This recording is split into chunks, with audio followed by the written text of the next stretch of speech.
Kottayam medical കോളേജിന് മുന്നിലെ കടകളിൽ തീപിടുത്തം 3 കടകളിലാണ് തീപിടിച്ചത്. ഫയർഫോഴ്സ് എത്തി തീയണയ്ക്കാനുള്ള ശ്രമം ഇപ്പോൾ തുടരുകയാണ്. സനോജ് സുരേന്ദ്രൻ ചേരുന്നുണ്ട്. സനോജ്, എങ്ങനെയാണ് ഈ തീപിടുത്തം ഉണ്ടായത്? വലിയ തീപിടുത്തമാണ് ഉണ്ടായത് എന്ന് വേണോ ഇപ്പോൾ മനസ്സിലാക്കാൻ? തീർച്ചയായിട്ടും കാവ്യ, വലിയ ഒരു തീപിടുത്തമാണ് ഉണ്ടായത് എന്നാണ് നമുക്ക് നൽകാൻ കഴിയുന്നത്. കോട്ടയം മെഡിക്കൽ കോളേജിന് സമീപം പ്രൈവറ്റ് ബസ് സ്റ്റാൻഡിനോട് ചേർന്നുള്ള 3 കടകളിലാണ് തീപിടുത്തമുണ്ടായത്. ഒരു തോട്ടത്തിൽ സ്റ്റോഴ്സ് എന്ന ഒരു സ്ഥാപനത്തിലാണ് ആദ്യം തീപിടുത്തമുണ്ടായത്. ഒരു ചെരുപ്പ് കടയായിരുന്നു.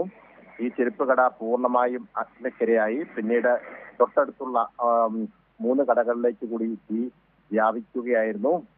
ഫയർഫോഴ്സ് തീ അണയ്ക്കാൻ വേണ്ടിയുള്ള ഊർജിതമായ ശ്രമം നടത്തിക്കൊണ്ടിരിക്കുകയാണ്. ഇന്ന് ഈസ്റ്റർ ദിനമായതുകൊണ്ട് ചില കടകൾ അവധി കൂടിയായിരുന്നു.